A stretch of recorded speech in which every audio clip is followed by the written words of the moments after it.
Hello, everyone. This is Joshua Blair, and you're watching Blair and Company. And today I have Mr. Al Bowman, founder of Affiliate Apparel. How are you today? I'm doing well. I'm blessed. How are you? I'm doing well. Thank you for asking. So, Good. what we're going to do, we're just going to just ask you a few simple questions, then Okay. you just give back your responses, then we'll just chop it up. Smooth. Okay, cool. So, number one, what's my first question is, what's your favorite thing about Charlotte? My favorite thing about Charlotte have to be the opportunity, the level of opportunity that Charlotte offers. I've been here for about 4 years, and I believe there's some of everything for everyone here.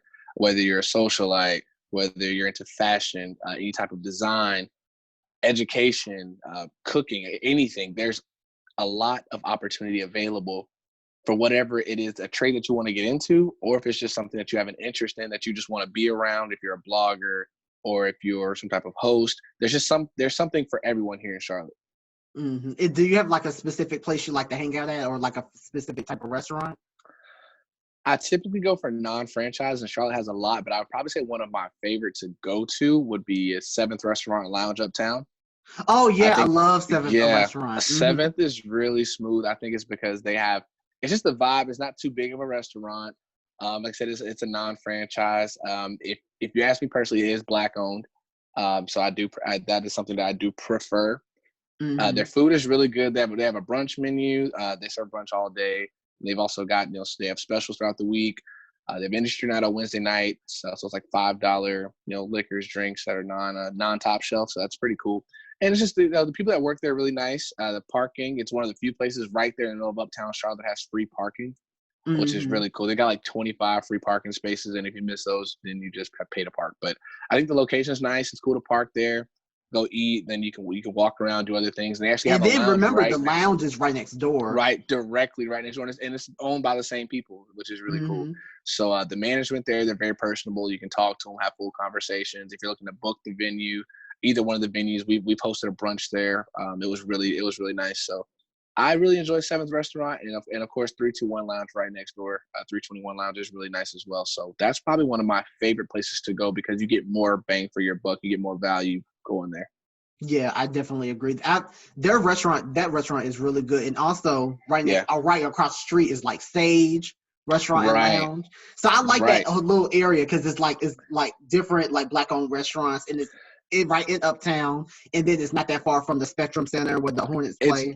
it's literally the next parking lot over is the parking for the Spectrum Center, and I mean you get a very nice view of Uptown. If you go on the back side where the big parking lot is, you can see all the landscape, and there's a park right across the street from Seventh Restaurant. I mean, you just get some of everything right there in that one little spot, and I think it's very cool that's owned. There's a few black owned industries right there in that area.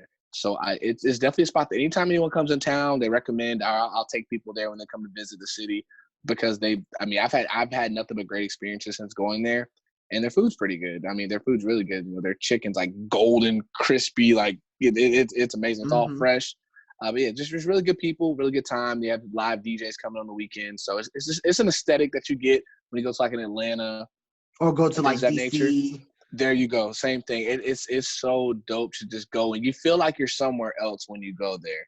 They've got the hmm lighting. They've got chandeliers, coming from the ceiling. They've got the water fountain thing in the middle separates the bar from the actual restaurant. It's really cool. Yeah, I like it. I like it. My second question: tell me, what was your upbringing like? And I know you're not originally from Charlotte, but tell me what your Right. upbringing was like. Tell people where you're originally from, by the way. Well, I was born in New Orleans, Louisiana, but I was raised in Fayetteville, North Carolina, about hmm 2.5 hours away. I moved there when I was probably about 4, so that's home for me.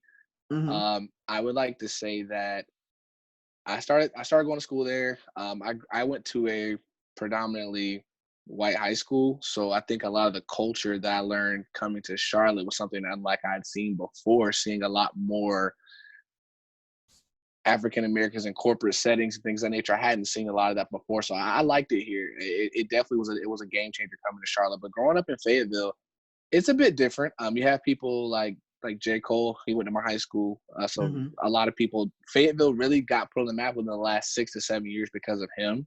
hmm You have people like Dennis Smith Jr., NBA player. He plays for the New York Knicks. They bring a lot back to the city. They do a lot in the city. I grew up, of course, like a lot of young Black men, I grew up in a single parent household with my mother and my aunt. They raised me for as long as I can remember. And they just instilled a lot of morals in me, working hard, treating people right, doing good by others. So good is done by you. Um, I don't think I really had anything too off the radar there, but I started working when I was 16 at a grocery Mm-hmm. store. I've been working my whole life pretty much. It's from that point on. I went to Fayetteville State. I am a military veteran. I was in the Army. I attended Fayetteville State. I graduated class of 2015, and then I moved to Charlotte, and I came here for my master's program. Okay, that's good. That's good. So, was there any like just like you kind of answered it. You said that your mom and your aunt was the people that really like inspired you during your upbringing. Like what different values Right. did they teach growing up? Mainly good deeds, is doing right. I was always told my entire life, be a leader, not a follower. My entire Mm-hmm. life, and as a kid, you get tired of hearing a lot of those things over and over. But as you get older, you're like, man, they instilled that in me. They really sat here and said things, and it bothered me to the core hearing it all the time.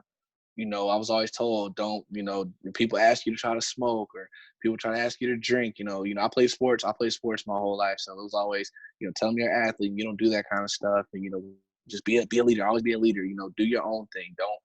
Don't try to don't run behind people and do stuff. And that was pretty much the biggest thing, because their goal, I think, was just for me to, graduate and go on with my life, because a lot of people don't. A lot of people where I'm Mm-hmm. from Fayetteville, don't graduate high school, or they graduate high school and they get stuck and they get in trouble. And I think their biggest goal for me was just to move forward. And I mean, of course, I did that, but that was probably the biggest thing, was just for me to not be afraid to be intelligent. Mm-hmm. Um, they always wanted me to make sure that I was who I was. They knew academically I was smart, common sense I was smart, and they wanted me to make sure that I did not get sidetracked by other people, and for me to act like I was somebody I wasn't, to fit in. They wanted me to make sure that I always voiced my opinion. They wanted me to make sure that I expressed myself in the way that I wanted to. And Mm-hmm. those are things that I look at, as a 30-year-old man now, that I look back on, and I see why they did it, and I see why it's important. So those are big. Yeah, I definitely agree. And to piggyback off of what you said, you really hit on the nail. You said they taught you not to be a follower. And a lot of Right. people, I don't know, for me growing up, a lot of people I grew up with, I don't feel like their parents, of course, wanted them to do their own thing and be a leader, but I feel like they never point out not being a follower. Because a lot of people, Right. you see people getting caught up doing the same thing, and you feel like you got to go on and do the same thing to fit in with the crowd. But I feel like a lot of those things they're doing can get you in a lot of trouble, or just it don't stand you out from the rest of the crowd. So for your aunt and for your mom to instill that in you early, I really commend them, because you see a lot of people and they follow the crowd, and look what happened. There you go. I mean, I talk about it with old friends oftentimes, about things that happen to people just from following behind somebody else, doing something that your family wouldn't approve of, doing something that on a typical day you wouldn't approve of and you wouldn't do, but just to fit in, or just to say you were with somebody, to hop behind somebody and do something, you get in trouble for it. And it's not even just troubles. I mean, sometimes it might not be trouble with the law. Sometimes it's personal conflict. It's internal conflict with Mm-hmm. yourself, knowing that it's not something that you would typically do, or just knowing it's something that goes against what you believe in and you did it anyway. And I think that was just something that they told me at a young age. And as I got older, I saw myself in situations when I was in college or before I was in college, that I saw, and I knew that I knew were wrong, and I just didn't do it. I mean, there were situations where I think I mentioned it earlier, but I was a 2-time college dropout. Mm-hmm. And so there were situations that led to that, where I followed behind people and I did things just to do them, and I wasn't walking in my own purpose, and I had to get myself together multiple times. I mean, you go through your life, and sometimes you may not be walking in the path that you want to walk in, or living life that you want to live. So therefore, you need a reset sometimes, or you just need to sit down and just look at where you are and where you want to be and evaluate and make a plan to do so. But a lot of that comes from following behind other people and going getting sidetracked. Yeah, I definitely agree. And my thing is, if once you find out your groove on what you want to do, everything else that's in the background is not gonna bother you, because at the same time you're Exactly. focused on your goals and you already know what you're trying to do. So everything in the background is not gonna bother you. You're gonna stay focused and stay positive and go on and do your own thing. And I feel like a lot of those people who are following those different types of people, they don't know what they want to do.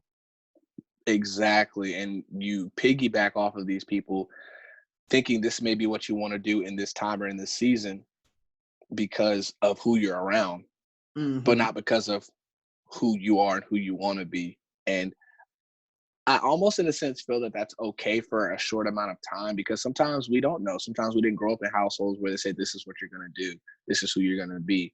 This is where you're Mm-hmm. going to be in 10 years. Some people don't have that. Some people make a way for themselves, and some people establish their own ground to walk on. Yeah. Some people just get out, they graduate high school and get out the house, and then it's just they figure it out from there. Yeah. Some people go into the military. They do a profession in the military. You know, maybe they're putting food on the table for themselves and others. And then once they move past that, now it's time to, okay, my family's okay. Now let me get into things. And people find that route at any given point in life. Some may do it at 18. Some may do it at 25. Some do it at 40. It just depends on the life that you live, and it depends on how often you walk behind others or follow others.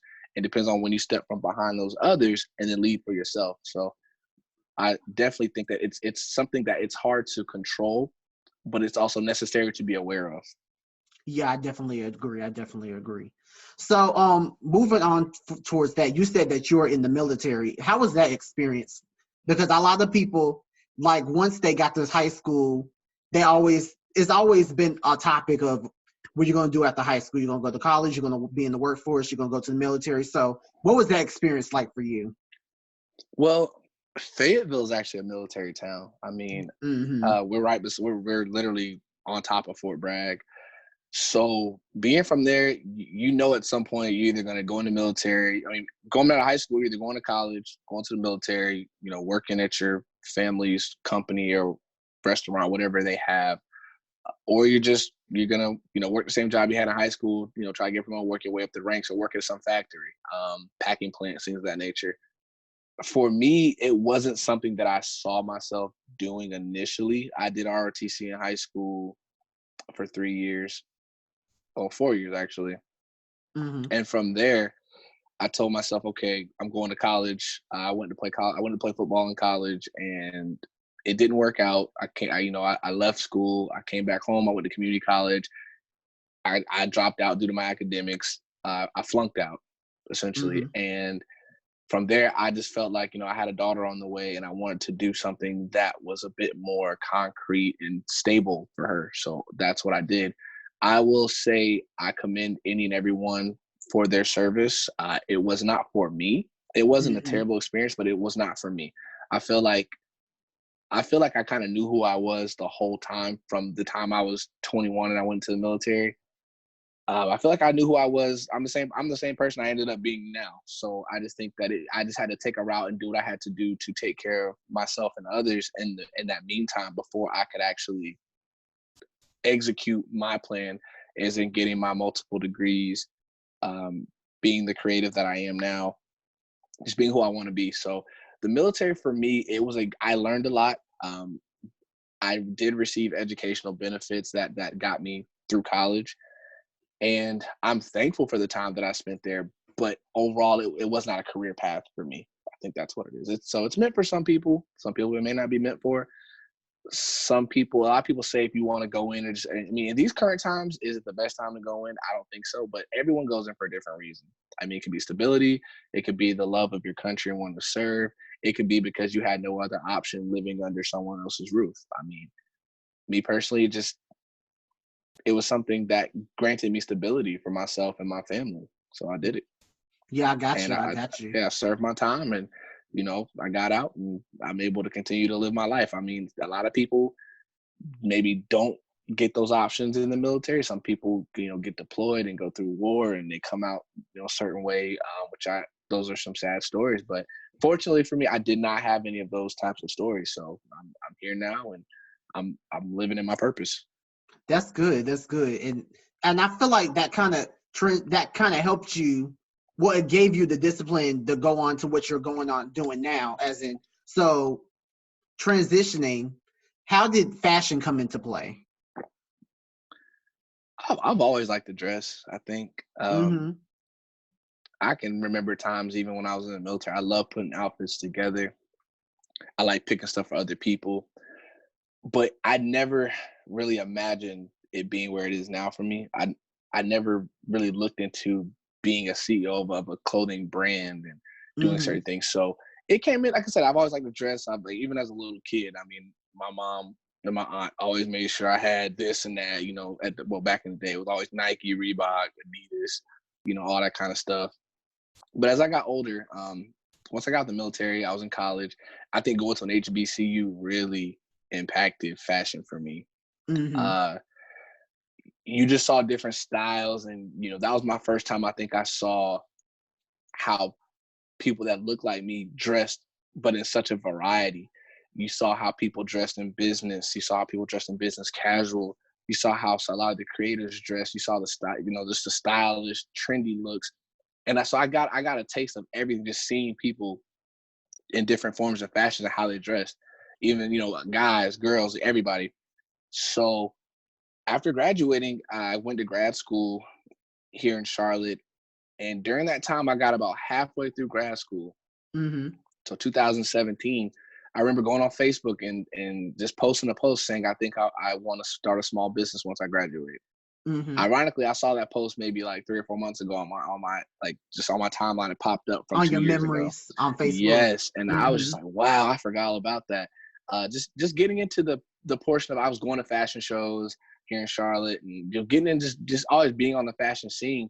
I wanted something that kind of reflected my style, but also that something that where people could see it and say, I like this. I see I see a vision in this. I can see myself wearing this, and I want to see people. I wanted to show people how you could dress different, how you could dress things different, whether it be just a T-shirt, whether it be a hat, whether it be a jacket or a coat, just different things and how they can be dressed up or dressed down. Mm-hmm. Every brand you can't throw on with a blazer and slacks and go out somewhere, or you can't wear everything to a concert. So I want to show people the versatility in dress. And I Yeah. think that was kind of something that started me getting into having my own clothing brand. And I just think in general, I wanted to be able to express myself. And just the business side was just something that I took a little more time to learn. But being able to create it almost made me feel like a big kid. Yeah. I mean, as a kid, you paint on shirts, whether it be a handprint, you write on shirts, you draw.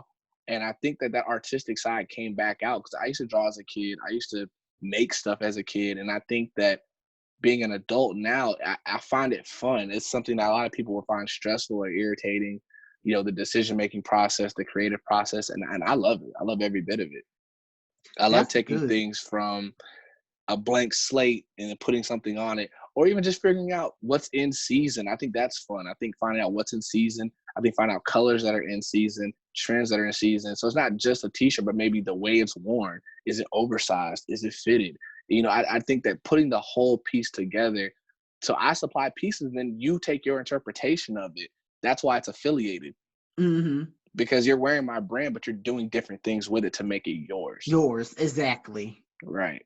Mm-hmm. And I definitely see that. Like, and just to piggyback off what you said about just going to an HBCU and seeing just different people wear different things and how they dress. Because Right. I went to Winston-Salem State University, and it was the exact same way. And it just showed me, even though I knew like kind of what the style was, it was just mind blowing to see just Mm-hmm. how you dress up for business, how people dress up for a party or dress up to go to the club, how people dress up just on a regular basis on the yard, just to see how the Greeks dress up when they're wearing their leathers. Like it was just different, and it was just very creative, and that was something that I Exactly. noticed as well. So I definitely agree with you when it comes to you getting that inspiration for your own clothing line.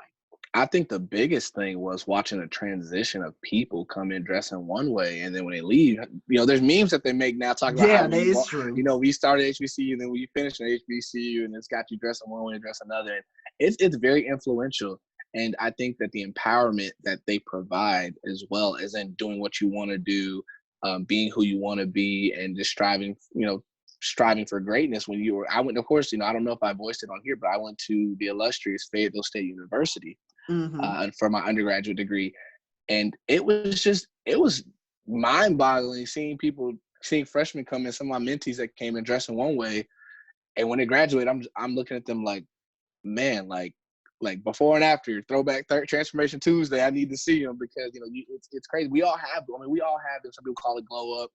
And I just think it's just growing up. Yeah, it is growing I up. think it's not saying you were hit back in the day. You were dressing accordingly to where you're from, what y'all wore, what was in, because most people they wear what's in. Yeah. They're not usually the ones starting the trend. They're ones, and essentially we had that be a leader, not a follower. But we had people are following trends, maybe putting their own. But everyone nowadays, especially at HBCU, people are putting their own spice on things. And I think seeing that, I previously attended a predominantly white institution. And that's why I feel as though I'm able to tell the difference between one and the other.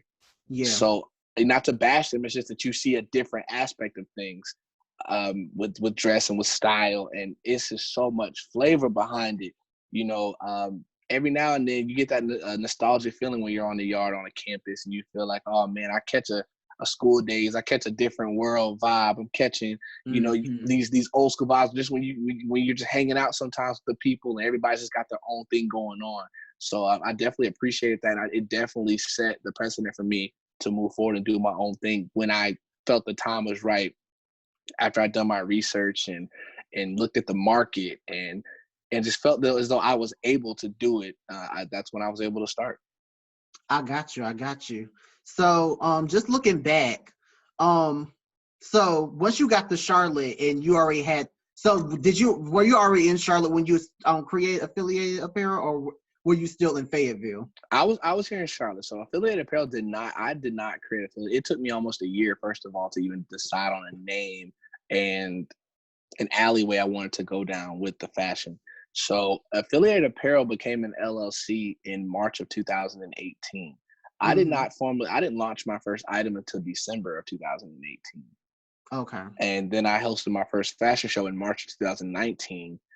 And I did not actually launch my first formal line until the end of 2019. So I had to kind of push myself between going to grad school, working full time in the healthcare industry, to get things where I wanted to be. But once I finished grad school in May of 2019, that's when I began to do a bit more research. I began to build my website. And just a lot of people just want to wake up one day and start a website and put stuff on it, but there's a bit more of a process behind it. Yeah, it's For one, very you want to do the market research. You want to see who your target audience is. You want to see who else is doing things like that around you. And it's a bit harder now because with social media and the internet, everyone has a business. So you want to make sure that you're just at least seeing who's around, who the heavy hitters, who's up and coming. And you want to just not really pick off of them, but you just want to see what's out there, what's going on, who's buying stuff, who's buying what, your age group, your range, where you need to be at to meet people, to talk about your brand, and just to kind of get people interested. Because a lot of times to throw up a website, it could take a while to see profit. It could take a year or two to truly see profit in your business if you've really done the proper investments in your business. Yeah, I definitely agree. And just looking back, how was it trying to get people within the Charlotte community? Because for me, I just feel like Charlotte has a very business-minded community when it comes to entrepreneurs and professionals. How was it trying to get your brand out there to those specific types of people? I think the networks that I built prior. So in that year from the time I started my LLC to actually launching a first full line, I believe I pretty much I networked. I went places, I met people. I had those conversations with people that I actually worked with. I worked corporate here in Charlotte, so I had those conversations. I attended networking events. I attended fashion shows. I attended fashion events. I attended networking chills, mix and mingles, anything that I could get my hands on to where I could handle on a business card or just talk to somebody face to face. I knew bloggers because I blog on the side. So I spoke to people about that and just where I wanted to go with things. So I didn't give off too much, but I established the relationships. I got, the followers, I followed back and we were so as soon as I posted something or as soon as I sent that text message out, I did have some support there. Of course, which has grown over the last year and some change, but I was able to just have those relationships established prior to. And I didn't walk in saying, well, I'm going to do this. I'm going to do this. I'm going to do this. I said, what I'm doing is.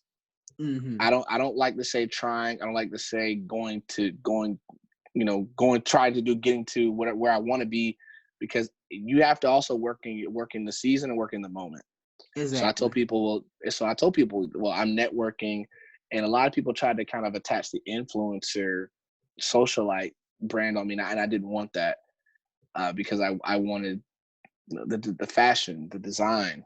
Exactly. You want it to speak for itself. Right. So I just made sure I made those relationships early, and upon doing so, when I launched officially, I already had people around that wanted to help me expand my brand or wanted to be an ambassador for my brand and things of that nature. So it was nice to already kind of have those relationships and have that support there as soon as I formally launched. That's good. That's good. And that's good that you were able to network and just let people know who you are and what your brand is. Because I feel like ultimately that's what we're all trying to get to. We're all trying to network and just collaborate and just get our names out there when it comes to business. Most definitely. That's the biggest thing. Collaboration is key. A good friend of mine, her name is Designer Diva on Instagram. Her name is Vicky, and she's a blogger. She vlogs as well. And her biggest quote that I always take from her, because she's always putting me in somebody's face to network. Yeah. The number one thing she says to me is collaboration over competition. I've taken that strongly. I take it to heart because it's very true. I mean, sometimes we see ourselves outgrowing people, outgrowing certain relationships, but that's not necessarily true, because you never know. The one person that you may say, oh, I'm done working with this person, they don't really do what I want them to do, we don't really see eye to eye.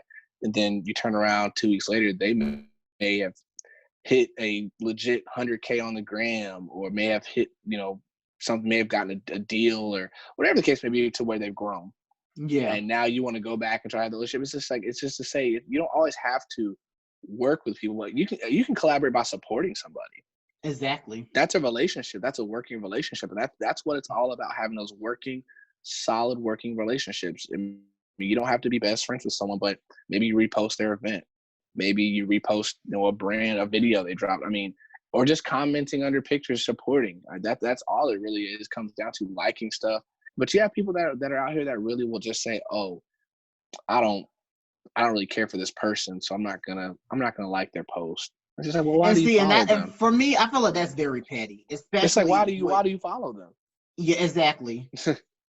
So yeah, it's interesting, but I just think that relationships are very, very big in Charlotte, and Charlotte's a city, and it's a constantly growing city. It's a who you know type city, where someone typically has to put the stamp on you. Someone that's already approved has to kind of verify you for other people. I feel like I feel like that's not really credible, because I feel like you don't need anybody to give you a stamp of approval. I agree. Once you're doing your own thing and you got your own stuff going on, people will give it to you automatically. You don't need to wait for somebody to give you your own stamp of approval. And I think that's probably something I take the most pride in. I've gotten to the point now where my work kind of talks for me. Yeah. And I enjoy that. And I think that I don't pat myself on the back too often, but I do like the fact that I'm getting to the point where my work is doing the talking, as opposed to me having to sell myself or my brand to you. And I think that a lot of people don't understand that yet, is that people will see your work if you constantly are working, whether you're building people are going to notice social you grinding media and you putting out your stuff. Exactly. Like, people are going to notice that. Right. 100% true. Yeah, exactly. So I had another question. So what was how was the process of doing your first fashion show, and where did you have it, and like how was the turnout? Just tell me about that whole situation. Whew. Well, first of all, shout out to my partner Tiffany Clemens. Mm-hmm. Tiffany is a boutique owner. She's the CEO of Highland Avenue Boutique. She moved here from Kentucky a couple years ago. Mm-hmm. We met in a chat, what's going on in Charlotte chat. Mm-hmm. We attended a show together, and we just started hanging out more, talking about fashion. That was kind of what connected us, was fashion. And we just decided to do our own. And so we created um, a hub called Modern Essentials. Mm-hmm. And Modern Essentials Fashion, essentially, we were just kind of showing the versatility in dress. We were showing different styles, and it was more so in the Black community. Mm-hmm. We made sure it was definitely an upscale event. We had it on March 30th of 2019. So we Mm-hmm. just sat down and actually talked about it recently, about how 1 year had gone by since we did our first show. We actually held it at Johnson C. Smith in one of these. It was above the student center. It's on the top floor of the student center. It's a big old, like kind of like a, it's almost like a ballroom, but it's a big old room that we were able to use. My frat brothers, they actually sponsored the venue for us and provided Okay. that, helped us set up. So I'm a member of Alpha Phi fraternity, if I didn't mention that earlier. So they sponsored that. So shout out to them for that. And we had about 200 people there. We had 7 designers, we had about 35 to 40 models. Mm-hmm. It was great, and we actually donated a portion of the ticket sales to a good friend of ours. His name is Colby Cornell. He is the founder of Journey of Mind Incorporated. It's a mental health awareness nonprofit. He's And it's North funny you Carolina. said that because he's been on our show. He's a great guy, Colby, Mm-hmm. my dude. So yeah, we met through that whole coalition. Tiffany and I wanted to do we wanted to make sure that we did the show, but we also want to make sure that we gave back to a good cause. And randomly Mm-hmm. enough, Colby popped up in a group chat. He said, "Hey, I have this nonprofit," out of nowhere. Mm-hmm. After we just spoke about, it's crazy how things work. Tiffany and I just spoke about, we wanted to find a nonprofit that was still up and coming and things Mm-hmm. of that nature. And literally that same night, Colby jumped in a group chat and mentioned something about his nonprofit. So we ended up meeting like that next week. We talked for about 2 hours, and we just really liked what he had going on and where he was trying to go with things. And, very, very, very intelligent brother. So I'm definitely proud of everything that he's doing. But yeah, for the show, we definitely had about 200 people there, 7 designers, about 35 to 40 models. And it was fun. We had DJ Move the Kid on the ones and twos. He's a Charlotte DJ. I mean, he's all across North Carolina, South Carolina. Great DJ. So DJ Move the Kid. If you have not booked him yet, you're missing out. He provided us with tunes, and I mean, it was great. There's a recap video on my Instagram page, on both of my Instagram pages, for Affiliated Apparel Boutique, as well as my page, Al_the Affiliated. So you can check that out on both of those. But it was March of last year, and we just had we're just over 1 year recap for that. It was a great show. I mean, I feel like the designers were all versatile. We Mm-hmm. had one that did African prints. She sewed everything. Everything was sewn from scratch. We had a thrift boutique. We had my brand, Affiliated Apparel. We had Tiffany's brand, Highland Avenue Boutique. There was an Easy Styles. I mean, we had vendors. We had beauty vendors, like makeup artist vendors. We had sponsorships from.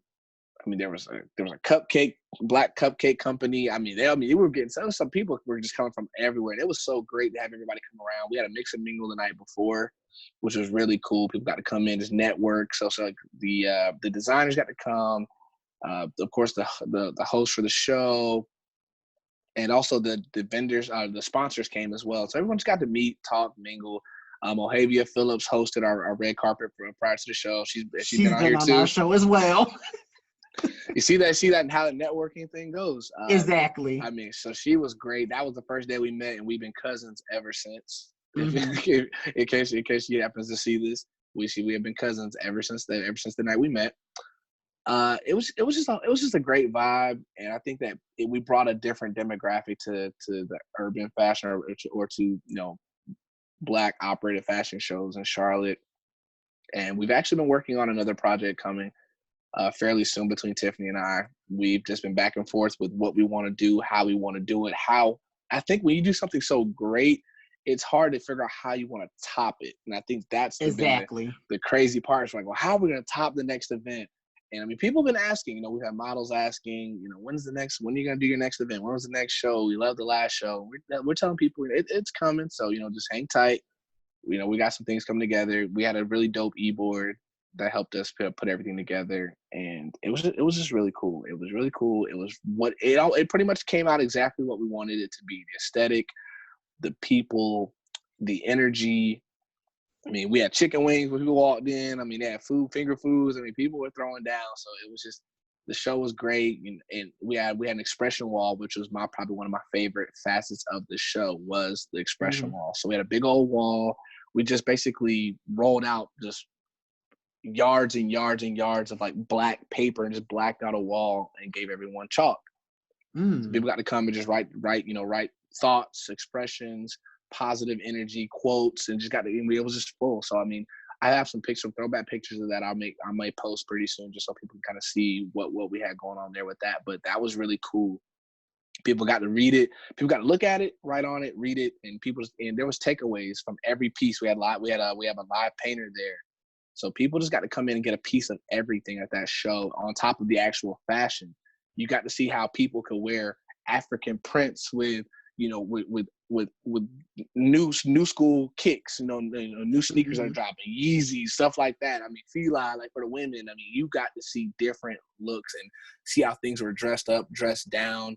And it was really cool. I think a lot of people came out wearing different outfits, you know, inspired from that show after that. A lot of people did, but it was great. We had a lot of influencers there, bloggers in the city. So like I said, just stay on the lookout. We got some more stuff coming soon. That sounds like an experience. It was. It definitely was. I enjoyed all of it. I was beat afterwards because Tiffany and I are like brother and sister. We're like this, but we're also like this. So we got to definitely see each other's strong suits, and we got to also be able to compensate for each other's areas of opportunity of where we could do better. So I think that it brought us closer together. We learned how to work together, and we learned how to work with other people, and we built a lot of relationships outside of that. So whoever's watching, thank you for attending the show. Thank you for participating in the show. Thank you for whatever contribution you made to that show, because we rocked the house that night. It was great. That's great. That's great. So, where you see it going within like within like 5 to 10 years? Where you see affiliate apparel going within those years? Well, I definitely see us expanding on a lot of other facets of fashion. So we're not. I like people let people know now we're not just a t-shirt brand. Yeah. You know, we definitely we like for my fall winter collection. I actually had men and women's turtlenecks, which those were really dope. We're not a streetwear line. You know, I call it upscale urban wear is a term I created. Yeah. So just letting people know, like, you're gonna get a taste of, you know, the streetwear, you know, some of the brands, some of the certain, you know, t-shirts, things of that nature. But you're gonna see a lot more casual, business casual, even some business attire coming. So this is just really the tip of the iceberg as of where we're at right now. And just for the time that we're in, you know, my spring line was really influenced by just chill stuff. It was inspired by relaxation, being at home, or just running out to the store to run errands. So that's why I didn't want to go over the top with something that I knew where people are currently in the house. Yeah. You know, so realistically, I wanted my brand in my spring line to fit the mood of what was going on. But the scope for us, like I said, we're definitely going to open up soon. You're going to see things that you can wear, you know, out. I don't want to say too much, but I just had a meeting a few days ago and we discussed kind of the scope of where we're going. I have people that I work with on the side that help me with some of the back end things, and you know, just some, you know, I get ideas. People come to me with ideas all the time. Of course, you know, some of those are incorporated. You know, some of them may not be. Some might come next year, next season. It's just with fashion, it's always going to come back around anyway. Exactly. So, you know, I never stress having to put something out right here, right now. Like, so that's, you know, just like the mask thing right now with everything that's going on. People want to bring out masks. I'm like, those are cool. It's not really. I just stay true to my scope and my vision. Mm-hmm. And, so I don't really want to dip too far into certain things that don't fit my aesthetic of fashion at Yeah. this moment at least. So yeah, we definitely have a lot more coming. 5 to 10 years, you're definitely going to see us in stores, or if we don't have our own street front store, because this is my passion. It's what I enjoy doing. So it's definitely here to stay. You may see a headquarters. You may see certain people, certain celebrities, certain influencers wearing our brand before that 5-year mark, due to some of the things that we have in place. You may, like I said, distribution, may see us in stores, or if not our own storefront. You will see collaborations with larger brands. It's coming. Like I said, some of those small conversations have been made already. Yeah. I just don't want to speak anything too prematurely, but we're definitely working. Well, congratulations on that. I see the potential of what this might become, and I'm just happy for you and everybody that's involved. I appreciate that. Thank you so Mm-hmm. much. Thank you. So what advice would you want to give anyone that is like interested in trying to do something similar, but they don't have the respect or the support from their family members? What advice would you want to give to those type of people? I think that's tough, and I'll start with this. I didn't grow up in a household being told what I was going to do. I was never told this is what you're going to be when you grow up. I was just told to be somebody. Mm-hmm. I was just told to make something of myself. Yeah. So, but if you're in a household, if you come from somewhere where you're not getting a lot of support from your family or close friends or whomever, that's when the be a leader, don't be a follower mindset kind of comes in. Because if you believe in something and you're passionate about it, you don't let that fire, burn out for anybody, and you continue to pursue. And a lot of times you hear about the grind. I mean, sometimes I've walked in places I don't even know, with people that I don't even know, and I built relationships. Mm-hmm. Though I'm more of an introvert, that was something that was very big in my growth, was being able to walk with crowds and talk with people and brand myself. Because sometimes even with my brand speaks for itself, but sometimes I speak for my brand as well. Yeah. Sometimes I've met people literally off of how I was dressed, and they walked over to me and said, okay, what do you have on? Are you into anything? Are you into fashion? And that's how conversations get started sometimes. So I think it truly depends. But if you're passionate about it, you have that burning sensation in your body to do more than what you're doing, or to pursue whatever business it is, pursue whatever passion that you have, then you have to just continue to go through with it. You have to follow through with it, and planning, strategizing, and research, learning the market, like I said earlier, and just doing that extra work. You're never done learning. Someone told me, the day you stop learning is the day you die. So I feel like you have to be a sponge. You have to be able to take in the positive, but also you have to be able to remove the negative. You have to filter that yourself. So if you don't have this, if you don't feel as though you have that support around you, a lot of the times it just takes time. Yeah. Just like, being a little kid, you say, oh, I want to play a sport, and your parents are like, oh, you're not going to stick with it, or I want to do this. I want to start a lemonade stand. Oh, you're not going to stick with it. Sometimes you have to go through that, prove. A lot of people want you to prove it. Like, we're in a prove it state right now. We're on a state where on social media, people want to see what you're doing. They want to see people rocking your stuff before they make a purchase. They want to see other people doing it. It's a copycat, thing right now.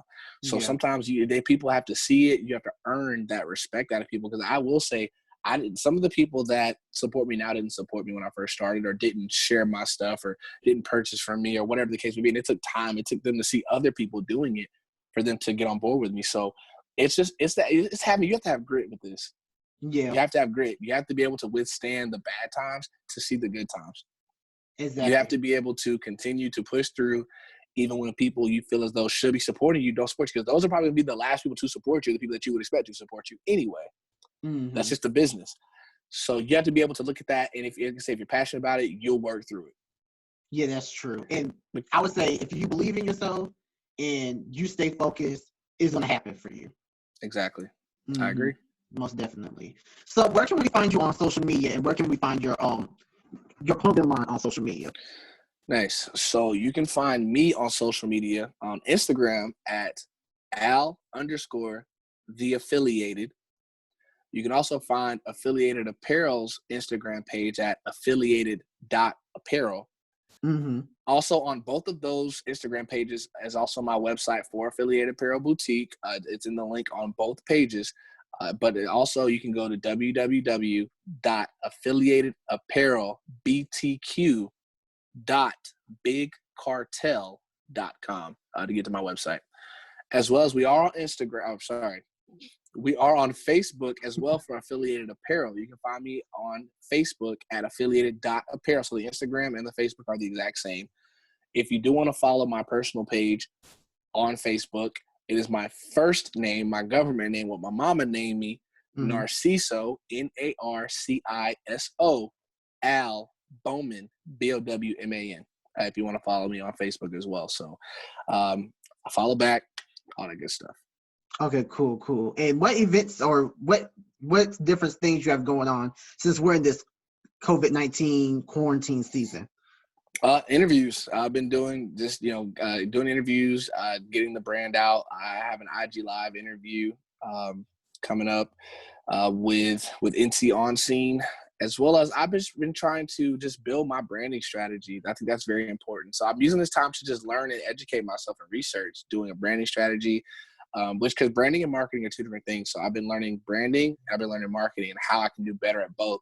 I've been working on the back end of my business, the spreadsheets, the paperwork, the turnover rates, the 2 to 3 year plans, so things of that nature, just to make sure that I'm on my P's and Q's for as we continue to grow, that I'm able to keep up with the growth of the business. So that's pretty much where I've been at now. Just take, self-care, exercising, trying to make sure I'm still drinking plenty of water, eating right, and not letting, this crisis at this current moment get to me or my business.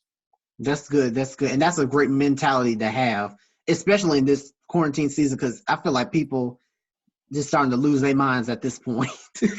Oh, yeah. I mean, I think, being an introvert myself, it's so easy to just not really care about being anywhere. So it makes it easier for me to just wake up in the morning and say, okay, what can I do to make myself better? What can I do to make my business better? And that's my focus. It's not what I can't do. It's what I can do.